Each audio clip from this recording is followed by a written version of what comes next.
This is a whole lot of curvy pieces, but it's going to make a fantastic quilt when it's done.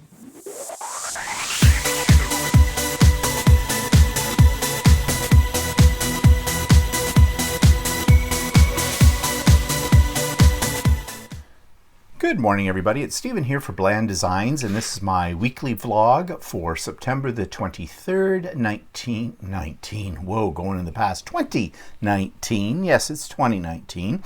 And yeah, it's number 134. So, what are we talking about today? Well, first of all, in the teaser this morning, have some coffee. You saw my blocks for my latest quilt project, the Fantasy Quilt. I'm off this morning to my third class. I've almost got the quilt done though. I'm a little bit ahead, I think, but I'm not going to show it to you yet because I haven't got the borders on it. But next week I will show this to you.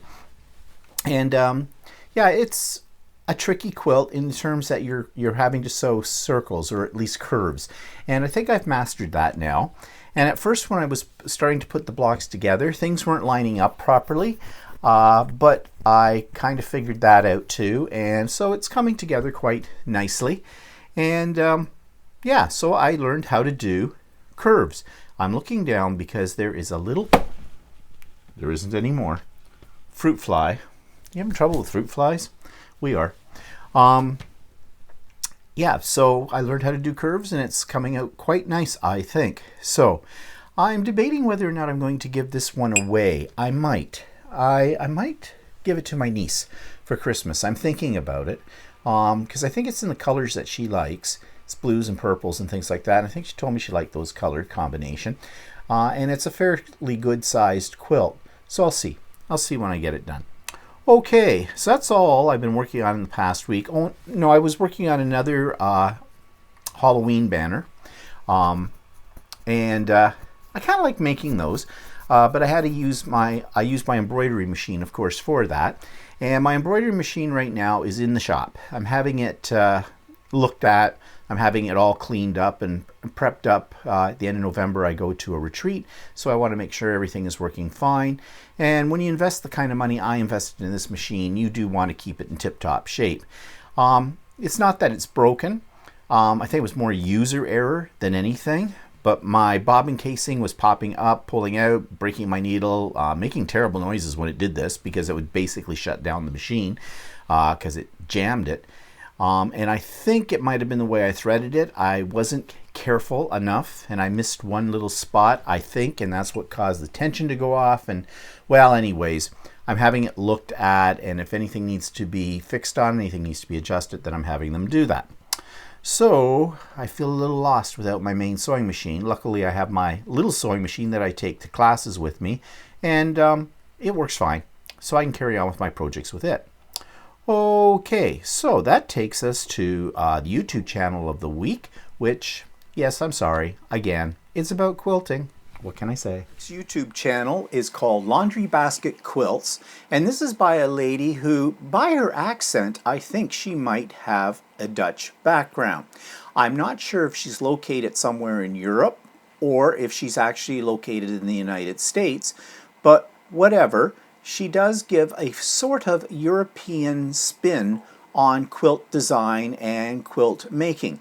If you're interested in everything from beginners to advanced, this is the site for you.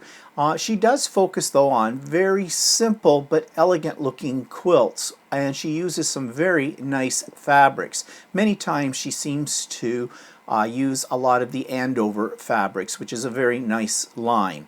So if you're interested in learning more about quilts that have sort of a European flair to them, I suggest you check out Laundry Basket Quilts. Okay, so the link for that's in the show notes below, as usual. Link to my blog, a link to the book we're going to do this week, and there's a link as well to a new edition of the Idiot Quilter that I did over the weekend, where I talk about some of my basic tools that I never leave home without. And so if you're interested, you can check that out. The link's below. It's the Idiot Quilter Ep53. And of course, there's a link to Stephen and Walter Live. And we had a really good discussion this week about modern parenting. That's what I call it. From the eyes of a childless couple, i.e. Walter and I. And it's surprising how many people, and I think it might be a generational thing, seem to agree with my observations of why kids do what kids do. And in that discussion, I do mention the fact that there's no such thing as a bad child. Children are not born evil. They learn these habits. And the first people that teach them these habits, on purpose or unintentionally, are their parents. So if you're interested in what we had to say about that and what other people had to say about today's parenting, then do check out Stephen and Walter Live, and the link's below. Okay, so what's pissing me off this week? All right, you saw the header for this video. It says, don't order from the States. Of course, if you're in the States, I guess you can order from the States. Why? Well, easy. You have no problems getting your stuff. And many times when you order things, if you live in the States, the shipping is free. Here in Canada and other places of the world, it's not free, of course, and you can understand why. But the prices for shipping from the States to Canada, okay, I'm talking Canada. I'm not talking about, the United Kingdom. I'm not talking about Australia or parts of Europe or Asia. I'm talking about Canada. We're right next door, okay? We are on the same continent, and yet shipping costs can be as much as the item you're buying. But what pisses me off even more is how long it takes for something to come from the States to Canada. It is ridiculous. And we are treated by the Americans when it comes to shipping like second-class citizens. You think they were shipping their stuff to a third world country. We are not a third world country. We are part of the G7, the G20, the G3000, whatever that's out there. We are not a third world country. We have modern systems in place that can tie in with the American system of shipping, and we should be able to get things in a timely fashion. And sometimes we do. Certain companies will get things to you pronto. Amazon, of course, is one of the best examples. Amazon has distribution centers all over North America, including in Canada, and I have a membership to Prime. And with Prime, they guarantee you're going to get the product in 1 to 2 days, and they do, and it's usually within 1 day anymore. So, I know that's a high standard for a lot of companies and small companies to live up to. But I want to give you an example of what I'm talking about. So, you've heard me talk about Missouri Star Quilt Company. A great company.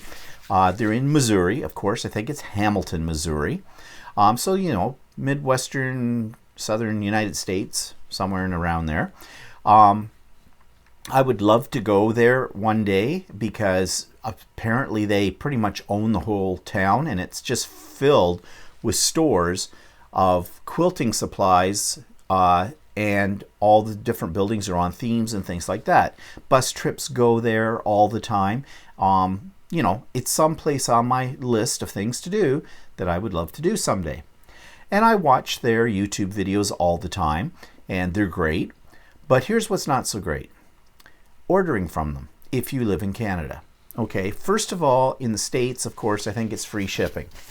But in Canada, it is not. But their shipping costs are not that bad. They're fairly reasonable. And it's the timing, though. I ordered something over a month ago, and I just got it. It was nothing huge. It was a set of rulers. But I looked at Amazon first. I always look on Amazon.ca first for anything I'm going to order. And if they don't have it, then I have to go to the manufacturer or to a site that does have it. I would much prefer to go through Amazon because of what I said earlier about the speed of shipping. However, I wanted these rulers. So I ordered them. I got an email within the same day telling me my order was being processed. The next day, I got an email from them saying my order had been packed and was about to be shipped. And they sent me a tracking number. Well, geez, that's excellent. That's really good service, I thought. So I had the tracking number, so I'm checking it. Well, it gets to Newark, New Jersey. Now, I have ordered from them before, I think once before, and I don't remember it taking the length of time it took this time, but nevertheless, I knew that it'll probably end up in Newark, New Jersey, and from there I think it flies over to Montreal, to Mirabel. Mirabel's the airport in Montreal, and then from there Canada Post picks it up and it comes to you. Okay, great. Sorry, my nose is running this morning, again. So great. So I was checking it. After a week, it was still in Newark, New Jersey. After 2 weeks, it was still in Newark, New Jersey. After 3 weeks, it was still in Newark, New Jersey. Meanwhile, Walter was also waiting for an order from Missouri Star Quilt Company. Now, his was a little different. He'd ordered this back in August, and he did get it, and it took a while. At the time, I wasn't paying much attention to how long it was taking. I mean, it was his order, not mine. And when he got it, it was completely the wrong order. In fact, it had somebody else's name on it in the box, inside the box. So he promptly emailed the company, Missouri Star Quilt, and said, there's a problem here, got the wrong order. Well, they, apologized for that. And he said, this is what he wanted. Well, the next day he got another email from him saying, unfortunately, they could not ship him what he had ordered because they didn't have it anymore. And they weren't getting any more of it. Well, okay, that leaves you high and dry, doesn't it? They also didn't mention anything about sending back the stuff that he got that was somebody else's order. I think there was a kit in it and a book, kind of a thing. I said to him, unless they send you a return mailing thing that, you ship it back to them and it costs you nothing, you're not shipping it back and paying for it. It's their mistake. Well, they never did, so bonus, he got that stuff too. I don't know what that poor person that it was supposed to go to did, but whatever. So he decided, okay, since they didn't have the other thing, he just ordered something else. That was the equivalent price. Fine and dandy. He got the same information I did. His order was being packed, it had been shipped, here's a tracking number, and it was in Newark, New Jersey. And there it sat. Now, this all happened a week before I placed my order. Okay, so here we are, 3 weeks in, 4 weeks in, it's almost been a month, and I'm getting nothing. In the meantime, the Ultimate Sewing, the place where I go to take my classes, they had ordered some rulers from Missouri Star Quilt way back before my class started, and it was the rulers we needed in order to cut the curves that we needed for this particular quilt. So they were specialized rulers. Their order, get this, was in Sweden. Why would an order that originated in Missouri in the United States end up in Sweden? And as of today's date, which is weeks later, they have not yet received their rulers. And they're a business. They're a business. So I imagine they maybe get some of that stuff at a discount from them. Maybe, I don't know. But you would think they're a business that Missouri Star would take that into consideration and, they'd get it faster. So needless to say, our class didn't have the rulers. We had one ruler. We shared it. That's how it worked. But it also meant that nobody now in the class is going to want to buy the ruler. I might, if it ever comes in. But so they've lost sales simply because Missouri Star has some stupid way of shipping things out. So I investigated this. Who are they shipping it through? Well, it's FedEx. Well, FedEx is usually pretty fast. At least I thought it was. But it's called FedEx International Express. And I have this feeling that it is probably the budget end of shipping costs when it comes, like if you're dealing with FedEx. So that might explain why it's taking so long. But nevertheless, if that's how FedEx does it, that's fine and dandy. But I'm not dealing with FedEx. I'm dealing with Missouri Star Quilt. It's their responsibility. So I decided to write them a friendly email. And the email was, I stated exactly what my concern was, why I had the concern, and wondered, what they could do. I got an answer back almost immediately, which was kind of suspicious. And that message came back and said, our shipping policy, like they were apologetic for it. They said, our shipping policy is 20 days, 20 business days before you receive your item. 15 to 20 business days. Okay. At the point when I sent the email, I counted up the days. I think it had been 26, but that counted weekends. Okay. All right. Fine and dandy. However, I wrote back to them again, and I noticed that they did have a drop-down box. When you wrote the message, there were certain things you had to fill out. One of those messages was the nature of the message you were sending them, a category. And they had a category under shipping. And under shipping, they had a checkbox next to problems with shipping to Canada or something like this. So this says to me, this isn't something new, that they've had this problem for a while and they know about it. So the way they're fixing it is simply to have a drop-down box for you to check off. Yeah, that's not working for me. So I wrote back to them again and went, okay, my order's sitting in Newark, New Jersey. And then I mentioned about Walter's order, and he hadn't gotten it yet. Now his had moved. It finally went to Chicago, and it was sitting in Chicago forever. And then I mentioned about Ultimate Sewing and their order sitting in Sweden.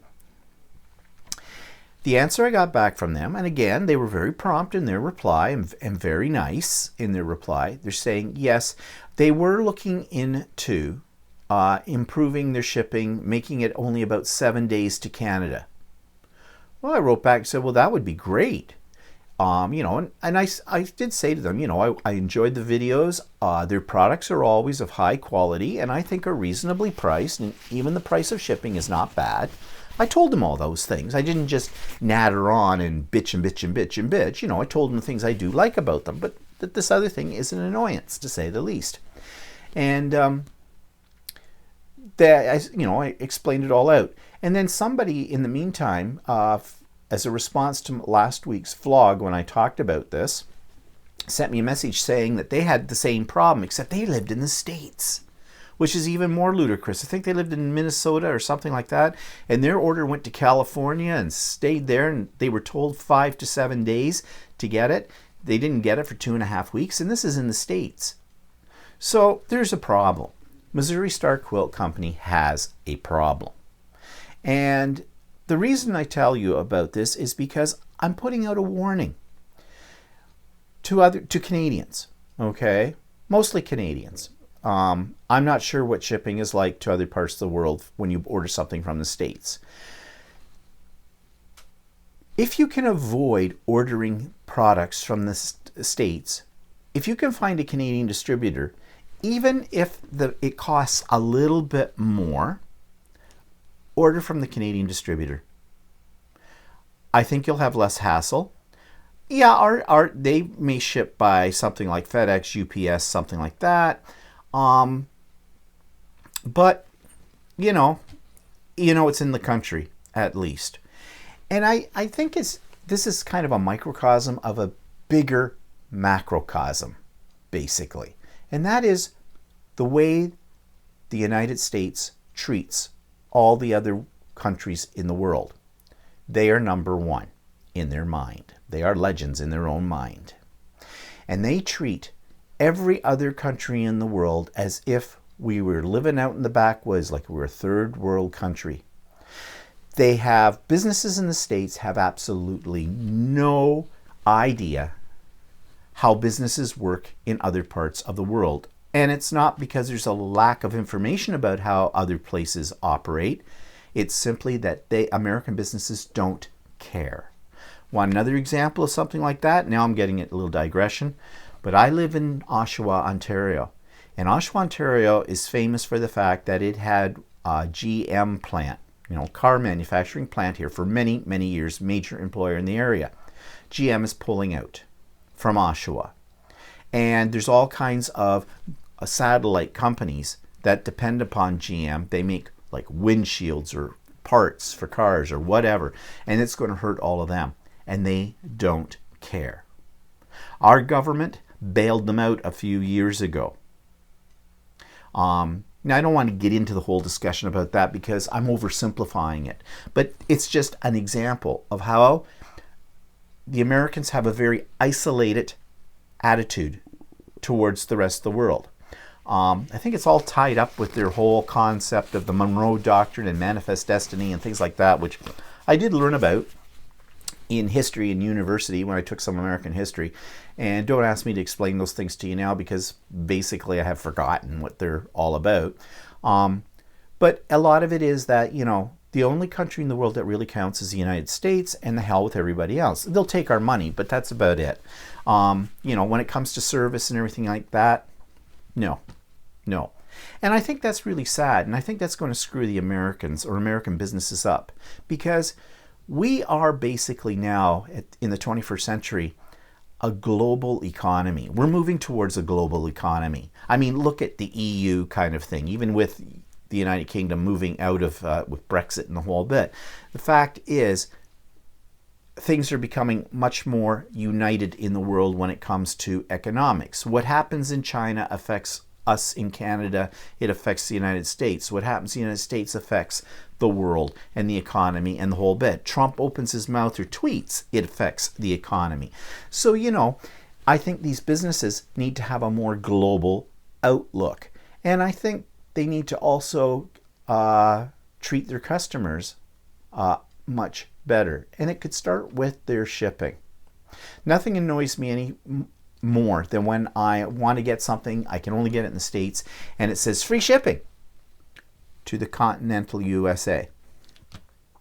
So that sounds like they leave out Hawaii and San Juan as well, which are basically part of the United States, aren't they not? Hawaii's a state and San Juan's a territory.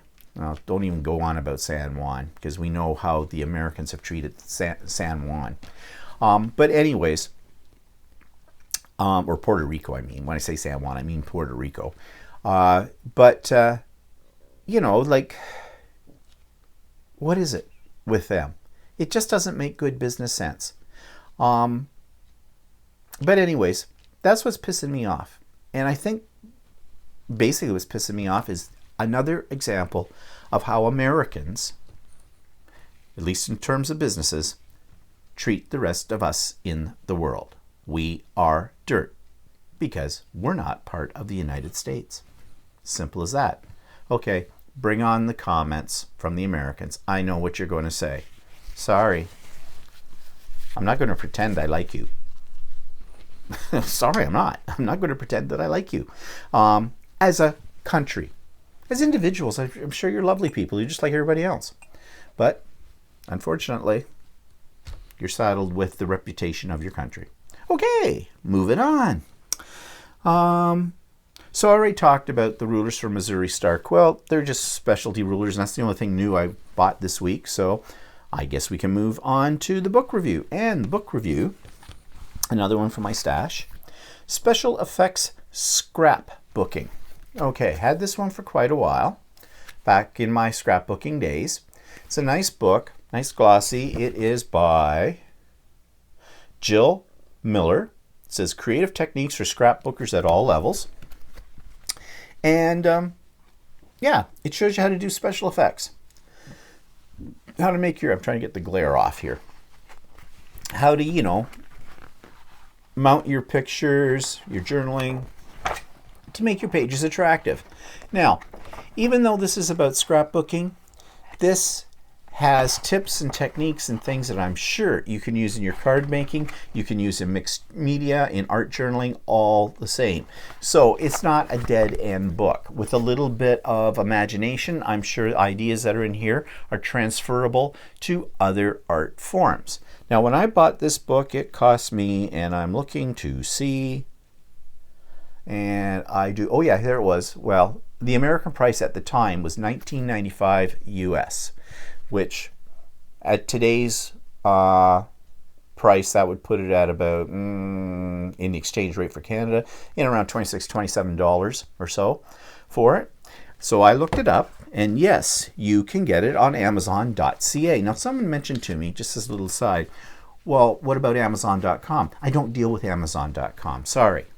That's the American side of Amazon. I deal with Amazon.ca. Yes, this harkens back to what I was saying about shipping from the States, blah, blah, blah. But Amazon is an American company. But they've got outlets here in Canada, and so that means things are in Canadian prices, and if there is a shipping involved, it's in Canadian prices and the whole bit. So that's why I deal with that. But if you can get it on Amazon.ca, you can probably get it on Amazon.com. So those of you that are in the States, you can probably order any of these items from Amazon.com. Okay, back to this. So on Amazon.ca, the book is $10.99 Canadian. Now there is a shipping charge though of $3.99, what puts the price to about $14 Canadian. Still cheaper than what I paid for it originally. And I have a link for that in the show notes below. And you know that any links to Amazon now, I'm an affiliate with them. And to date, I've made absolutely no money. And I don't expect to make any money, but I put it in there anyways. And just on the off chance, some people use that link to order something, and then I'll get a commission. Oh, there goes my clock alarm. How nice. Okay. So that was book review, and now I'm going to carry on with part 2 of the iCraft Cascading Mini Album, and I'm going to show you how I put the background papers on it. So now it's come time to put the background papers onto this, and for this I used the second album in the kit, which is in black cardstock. I used the first one, as you know, just to figure out how to assemble it, and now that I know how to do that, it was easy enough to assemble this second album. And what I did was I sort of put the background papers, not sort of, I did put the background papers on before I actually assembled the album. I just thought it would be easier. Now the background papers I'm using for this come from this pad, and this is by iCraft as well, and it's called Watercolor Fantasy. 24 pattern papers. They're 210 GSM cardstock, so that's the European measure for it. I'm not sure what that is in Canadian or American.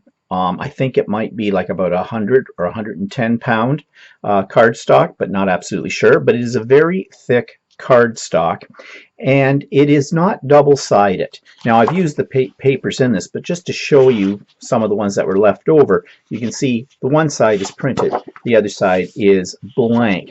And that's okay for this project because I didn't need both sides of it. But it's a very nice cardstock. One thing I did find when I first got this pad, and I think the company may have corrected it by now, is that they say they're 12 by 12 inches. They actually aren't. They're 12 by 11 3/4. They were taking into consideration the stapled part where they had joined this, and so they're not a perfect square. Now that really wasn't upsetting to me when doing this particular project because I was cutting the paper anyways. But if someone had bought this pad for background papers for, say, a 12 by 12 scrapbook, this might be very annoying. But the company has figured this out, that there was something wrong here, and they have said that their future paper pads will be a true 12 by 12. Again, getting your hands on this is not easy. I get it from my local scrapbooking store, and if you're interested, they're here in Canada, but they will ship anywhere in the world. So all you need to do is go to classact.ca. That's spelled CLASSACT.ca. And the owner, Carol, you can leave her a message. She may even have some of this online already. And but you can send her a message through her website and ask her about ordering some of these paper pads. And this is just one. They have several in their line, different types, and what it would cost to ship to wherever you are in the world. So I decided to use this paper pad. I do like the colors that are in it, and you can see here a sample of all of them. And just to save time, I did the attaching of the background papers off camera. So you can see here, here's the basic album all folded up. It has this belly band or I don't know what you want to call it, belt. They call it a belt. Now, one advantage of this belt is if you don't want it right in the center, you don't have to have it right in the center. You could have it off to the side. It depends. I had thought of putting a magnet in here underneath the flap, but I don't think I'm going to bother. This seems to be fairly substantial. It will hold as and allow for expansion in the album. So on the outside, on the cover, I designed all of my cuts on my Cricut Maker for future use. I just like to do that because then I don't have to use my paper cutter. I can go back and, as much of this as I want in different background papers I can cut once I've programmed it into the design space on the Cricut Maker. But you don't have to have a Cricut Maker, obviously, for this. You can just take the measurements yourself. And I would suggest when you're trying to figure out the measurements for all the pieces that you're putting on here, that you use a ruler and write them down. The dimensions are on the back of the packaging that this kit comes in, but I find them unreliable. Also, it depends. You may want to drop off 1/4 of an inch on each one so you have sort of a border. That's what I usually do. So I've got these all on here, and I'm just going to show you what it looks like. So here we go. Some reason I cut more than I needed, my fault, of these background pieces for the pages, but I thought, well, why waste them? I'll just use them as an additional element on the cover and on the back of the album. So here we go. Everything is here. It was very easy. Once we figured out how to put this all together, I'll turn this to the side so you can see it. Can't get it all in the shot, but it's a substantial album. I think there are, let's see, 1, 2, 3, 4, 5, 6, 7, 8, 16 or 15 when we lose one for the adhering to it. So there are 15 pages on here. Actually, I just thought of something. You could put this together in another way. There's a little flap under here halfway through for joining this together, but you could use that flap to hinge it onto this background here, and you could probably rig up something to put the rest of the pages on, attach it to it, and then you'd have another part. This would probably flip up and you could put more there. Up to you. I think there's plenty here. Oops, I'm curling this up. The way I adhered these pages, I started off by using double-sided tape, but I found that was kind of slow going, and really I used my Gorilla Glue for all of these little inserts here. Just put a dot of glue at each corner, put it down, and that'll hold it fine. I do have a thing about using double-sided tape on a lot of projects, but since this paper is fairly heavy, I didn't have to worry about it warping, so I just used the good old Gorilla Glue Clear, the Super Glue Gorilla, and that works really well, and it dries very quickly. So there we have it. It is has all the basic background papers on it now. So all I have left to do is to decide on how I'm going to embellish the pages. And as I said, this little belt gives me some expansion room, which is good. So I will go into my stash for the next segment and pull out things that I think that I can use to start embellishing this. So that'll be in the next segment. So next week we'll do the fine embellishment of the album. Okay, so events in the past week. I'm pissed off with my mother. Okay? If you've been following me for a while, you know every week I talk about my mother, because my mother consumes a great deal of my life. Okay? I am a little concerned about her. I'm a little pissed off at her. The last few times I've been going over there, she's been in bed, or she's been complaining about something. I know that she's going through some depression. I'm pretty sure of that. I've talked to her about that. The other thing that's pissing me off is that she won't answer her phone. I call my mother usually 3 times a week. And I let the phone ring and ring and ring. I let the phone ring actually 15 times. I'm a little obsessive compulsive. That's why I know it's 15 times. And she doesn't answer it. Now, one of the reasons she doesn't answer it is that she can't reach the phone. If she's sitting in her wheelchair, which is what she'd be sitting in because she can't walk. And if the phone's somewhere else in the room, it is difficult in her room to maneuver the wheelchair because the room is kind of on the tiny side, this one that they moved her into a couple of months ago. So yeah, it's awkward. And I've been trying to figure out a way to set up her phone where she can get at it more easily. But if the phone is only 2 inches away from her hand grasp, she won't make the effort to pick it up. And I don't know what the game is she's playing. She's also, when I've been over there last week, she was in bed. I said, "Are you sick?" You've heard me ask this question before. Well, she doesn't know. You see, I get so tired of these kind of answers because I can't work in a vacuum. If you can't tell me what's going on, what you're feeling, the things like that, I don't know how to solve the problem. It's as simple as that. I'm trying to make my mother's life comfortable, okay? And she does everything she possibly can to make her own life miserable. She's in the nursing home, as you know, because she basically put herself in the nursing home. My mother does not have dementia, although Walter thinks she might have the early stages of it. I don't know. I call over and I talk to the staff that are there, and they reassure me that my mother is fine. There's nothing going on. They have told me that she has refused to get out of bed a couple of times. That concerns me. She has to keep moving as much as she has limited mobility, but you know, it's not good for her to be in bed all the time. And they're really good over there. And they get her up, but it's just this whole thing.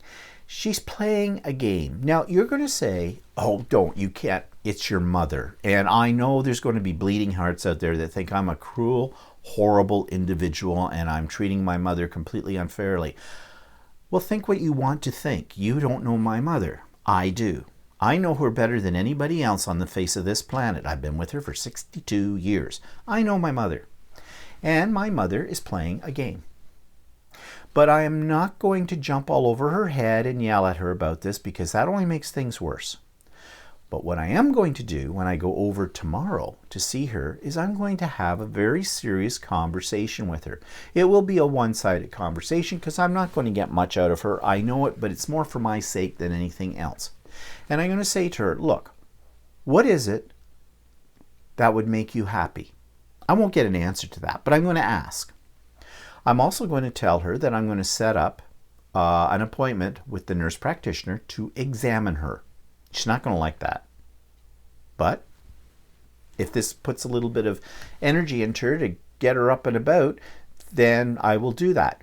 And I do want the nurse practitioner to check her out just in case there's something. Maybe they need to adjust some of her medication. She is on an antidepressant. I've asked for it to be adjusted before, and they agreed with me, and I think they upped the dosage. I mean, I don't want to put a lot of this on my mother. I don't want her, hooked on drugs or stuff like that. But if there's something that will help, then maybe we need to look at that avenue of it.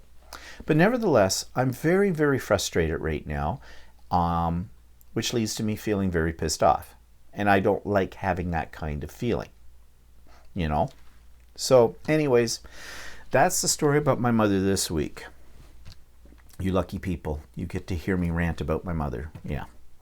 So on the lighter side, we did go to the Downton Abbey movie, and I am a Downton Abbey fan. I watched the entire series, loved it, and I loved the movie. Now, you have to be a Downton Abbey fan to love the movie. They're claiming that you don't need to have ever watched Downton Abbey to understand the movie. No, they're wrong. No, it does stay self-contained, the storyline. However, there are so many nuances in it and things happening between the characters that if you had not seen the series, you would miss those altogether. And those little nuances are the things that I think made the movie really great. And Walter went, of course, too, and he never watched Downton Abbey. So, yeah, he was falling asleep, literally, at one point in it. The movie isn't boring. But as I said, you've had to have been a Downton Abbey fan to really appreciate it. It's beautifully shot. It's like the series had never ended in a way. And it was just great. Loved it. So if you're a Downton Abbey fan, I'm sure you're already going to go and see the movie. But in case you were debating whether or not to see it, don't debate. Go. It's good. Okay, and on Saturday night, we went to Man's Night at the club. We call the club. The club is a gay bar in our area. It's been there for over 25 years or longer. And we don't go there very often. In fact, last time we were there was at New Year's, and that was a bit of a letdown. And up to that point, we hadn't been to the club in probably over 10, 12 years. Things haven't changed much, but they were having this special Man's Night. What's a Man's Night? Well, one, it means no women. Yay! Now you might, sorry about that. I'm just being funny. You might say, well, it's a gay bar, so it is all men. No. It's an LGBTQ bar, put it that way. Women are welcome there. Yes, they are lesbians. Actually, anybody can go to the bar. You don't have to be gay to go there. You can be straight. You can be an ally, as we call it in the LGBT community. You know, someone who's straight, but who supports or has friends in LGBTQ. But this particular night, no women allowed, and they brought in a couple of guys who are bartenders in Toronto to work the bar, and they brought in a guy who is sort of a male review, it was called, and he's basically a dancer, changed costumes a lot, got semi-naked. The bartenders were semi-naked, like their shirts off, kind of a thing. No big thrill, really. Kind of boring. I mean, I'm sure for some of the people that were there, that was like a highlight of their week. Not mine, really. You know, maybe when I was younger that was cool, but not so much now. They had a best chest contest, okay, and they had a best other part. Yeah. Now, it's not what you're thinking. It was the rear end, okay? Best bottom, I guess you want to call it. And it was kind of like, as Walter said, oh, I guess everybody's out from the home for tonight, because the crowd was older, okay? There weren't a lot of people there that were under the age of probably about 45 and that kind of thing. So I don't know if that was a good thing or a sad thing. Either way, gravity for sure in those contests is nobody's friend at a certain age, okay? Things just drag. It's as simple as that. But anyways, it was a sort of a night out. So we went to Downton Abbey first, and then we got something to eat, and then we went to the club. And so it was okay. I'm not going to say that it was a big thrill, because it wasn't, but it was okay. We did something. As Walter said, it's more fun than doing what we usually do on Saturday night, which is sit around, drink wine, and watch YouTube videos. And Walter plays his iPad while I'm watching YouTube videos. Don't we live an exciting life? Don't you wish you were us? Really? So anyways, now we're going to the club again next Saturday night, but that's because a couple of people we know are getting married, and this is going to be their stag.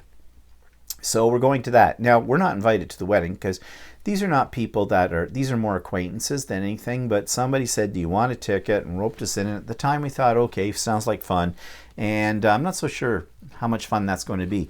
Also, next weekend, and this is what's coming up, we are going to be all weekend long at a boot camp to learn free motion quilting on long arm machine. Now, this brings up a couple of things, and well, one thing anyways, and that's Stephen and Walter Live. Right now I'm going to say there probably will not be a Stephen and Walter Live next Sunday afternoon. The reason being is I thought that this boot camp went from 9 o'clock to 4 o'clock in the day. So that meant that, we would do Stephen and Walter Live on Sunday. It would probably be an hour later than we usually do it. But I got an email late yesterday from the person that's the instructor for this course saying that the hours are 9 to 6 both days. So that would mean that we wouldn't be able to do Stephen and Walter Live on next Sunday. So right now, I don't know what to tell you. I probably won't even get a chance to be able to do a little teaser to let you know. If I do, I will. But if not, just be prepared, for those of you that are faithful to our channel, that we may not have a Stephen and Walter live because of this boot camp, this long arm boot camp next week. We haven't even figured out what the topic would be for next week yet. We have to come up with something. We'll see. But anyways, heads up on that one. Okay, so anything else to tell you? I'm looking at my notes here. I don't see anything else to tell you. So, yeah, I guess that's it for this week's vlog. And you have a good week. And we'll see you at least on the vlog next week, if not before, if we do actually do Stephen Walter Live. So have a good one. Bye for now.